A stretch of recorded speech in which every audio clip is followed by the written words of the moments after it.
welcome to another episode of In the Nude. Today we're going to talk about self-abandonment. Why? Well, it sounds like such a fun topic, Rachel. It's because I've found in my own personal experience that it's connected to safety. It's connected to all the paths that move forward to healing, thriving, coping differently, all the things that you want. So what does self-abandonment look like, right? Oh my gosh, that is a plethora of things. But I'm going to give you a couple of examples to see if this hits home for you.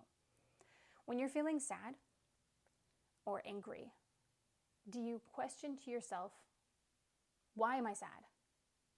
Why am I angry? And you're looking for a reason. When we look for a reason, we're looking for validation. Is it okay? Is it fitting that I feel this way? That is a form of self-isolation. Whether or not it's okay, whether or not it's fitting. If you're feeling it, it doesn't matter if you rectify it and rationalize it. It's intellectualizing. It's getting up in your head and leaving your body who is going through the experience. It's imagine a child has just gotten hurt, right? Even if it's a minimal hurt from your perspective, it's a paper cut. It's painful, but it's like nothing that really matters. If you sit there and try to tell the kid who's weeping, that doesn't really matter. That isn't going to land well. It's not going to help the kid. They're not going to feel safe. They're not going to calm down. They might get even further upset. Fair enough. But that's what we do with ourselves with feelings, right? We sit there, we're like, why? Why are you feeling this way? Give me a reason. Justify yourself to our own self. Imagine doing that same behavior to your best friend, your kid, your partner. Imagine how well that would go. That's how your body responds to it. That's a type of intellectualization, getting in your brain and abandoning yourself. Another isolation is if you tend to have a lot of anxiety. Anxiety is the embodiment of focusing on the future and what is going to happen. When we focus on the future and what's going to happen, we are abandoning ourselves in the present moment. I say that one more time in case it didn't land. When we take time and we are in our feels about what will happen, and we're getting ourselves anxious as a fellow anxiety queen, okay? We are abandoning ourselves in the present moment. When we're sitting there and feeling shame and guilt and sorrow and reliving the past and thinking about what we should have done and what should be, we're abandoning ourselves in the present moment. That is self-isolation. Why do we do this? What exists with this? I'm going to give it in a tactile way that might help visualize it and understand, okay? Have you ever heard of anxious attachment or avoidant attachment? If you haven't, I'll give a quick breakdown. Avoidant attachment is somebody who tends to withhold themselves, stands behind a wall, only allows people in so far. Tends to, when things happen, they're gonna go and be alone, isolate to deal with whatever they're feeling and handling. Plenty of reasons why that exists, but that's a type of attachment, right? Another is anxious attachment. This is the person who so desperately wants to feel loved and cared for that they tend to overshare and they overconnect and they bend over backwards, people pleasing and changing themselves to try to get affection and love. And then they feel horrible when somebody distances themselves and can actually be overbearing in their constant desire for that attention, okay? People say that avoidant and anxious attachments tend to go together. I'm going to explain why that might be, okay? People think often, well, the reason I'm attracted to avoidant attachment is because I've experienced that in the past and trauma. And that's why I'm an anxious attachment. I need that connection. There's some valid truth in there, but I'm going to challenge you with this. What if you're attracting a partner, a relationship, a best friend that's avoidant? Because that's the relationship you have with yourself. When you are in a bad spot, do you sit with yourself in it? Or do you run away? Get busy, clean, Netflix, video game, work out, whatever your escape poison is. When you're in that painful spot, dealing, when your humanity is having this conflict, do you check out? This is not attack. How could you not? If you've had that modeled to you when you were a kid, this is the line. You have to keep these. This is your to-do list to get that affection. Got to be this. You got to do this. Got to arrive. Got to achieve. Got to be. Fill in the blank. Pretty enough. Quiet enough. Strong enough. Manly enough. Independent enough to get an attaboy.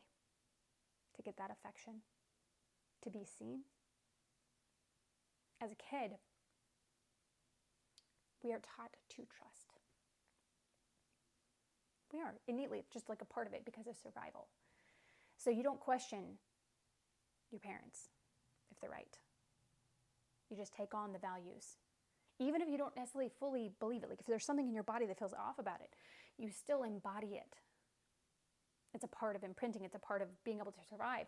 So how could you not take those values that they gave out and treat yourself differently?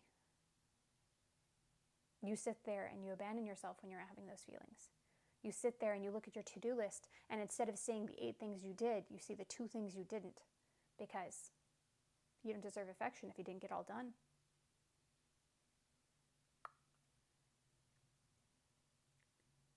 It is understandable. It's not fair. But it is what it is.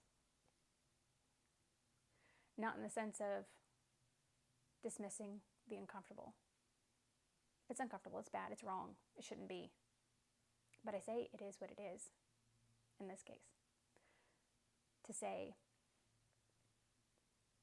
let's accept what is, so that we don't have to have it for ourselves in the future. Okay? So we've talked about self-abandonment, where it comes from often, what it can look like.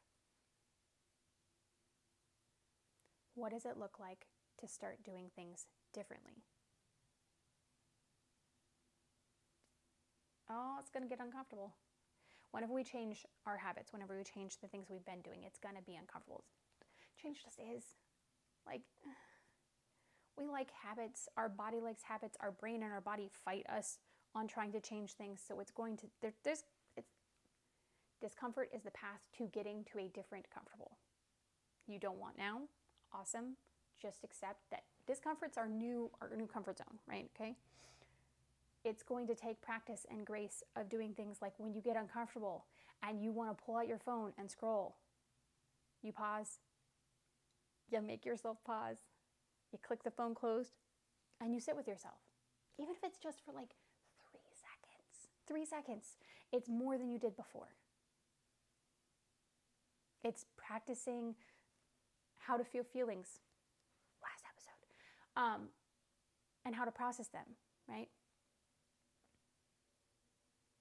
It's being willing to date yourself in a degree. What in this moment, what do I need? You would sit with a kid that hurt themselves and you'd figure out, okay, do they need a hug? Are they bleeding? Do they need a Band-Aid? Do they need an ice pack? Do they need to be distracted? That same process we've got to do for, the same process we got to do for ourselves. And it's learning to be patient. Like you're learning a new person because you are. You spent most of your life abdicating yourself for other people, for the goal, for the affection, for the whatever. It's learning how to be you with you. It's being willing to, in the moment of hurt or discomfort, not running to the idea of logic. We can sit there and get in our brain all day long about what should be, or, oh, this makes sense. Like, even if it's painful, it makes sense. Sure. And maybe when we're not in the middle of an emotional wave, those rationale can help us, help dampen the future emotional waves. But we're in the middle of it, the thick of it. There's an active, okay, your brain is different parts, right? Okay. The front part of your brain is where you make logic and reasoning and choices. When you're in an emotional wave, or a kid is in an emotional wave, this part of the brain literally just shuts off. It's blackout. It doesn't work. It's not there. So it doesn't matter how much one part of your personality is sitting there going, but let's see the reason. All you're doing is telling your personhood, who's having all the feelings, you don't matter, go away. And we need to adjust that, right? So when you're having those feelings, we don't have to sit there and think of why it shouldn't be this way, or it should. When we learn to sit with ourselves, with our feelings, they can go away. Think about the time periods when you've had a bad day and someone tries to tell you, well, look at the bright side, pisses you off further. Versus if they sit there and like, man, bad days suck. That tiny little acknowledgement of, I've been there. Yes, this is bad.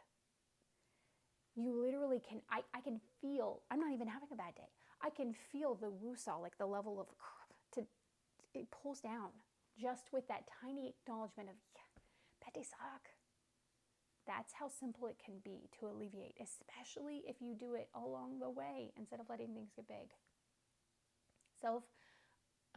When you catch yourself sitting there projecting what things are going to be and how things are going to be uncomfortable, and you're picking your fingers like I do, or biting your lip, or pulling your eyebrow, whatever your thing is with your anxiety, when you catch yourself and you see it, no shame, you just stop and go, okay, what about me right now? I'm projecting this and I'm focusing there. What am I not being with myself right now? What does myself right now need? Do I need to be distracted? Do I need to sit in the uncomfortable? Do I need to ask the question of, I'm so worried about what's happening in the future with these people. Does their opinion of me actually matter? Does their willingness to give affection, attention, all of that affect me? Do I just need to be with me to remind myself I have value? It looks different. It looks being curious. There's not like I wish the healing journey was as simple as math. 1 + 1 = 2, and then 2 + 2 = 4, and if 4 + 4 = 8. But it isn't like that. Unfortunately, healing is a lot more like spelling. Here's some general guidelines. We'll see if it works.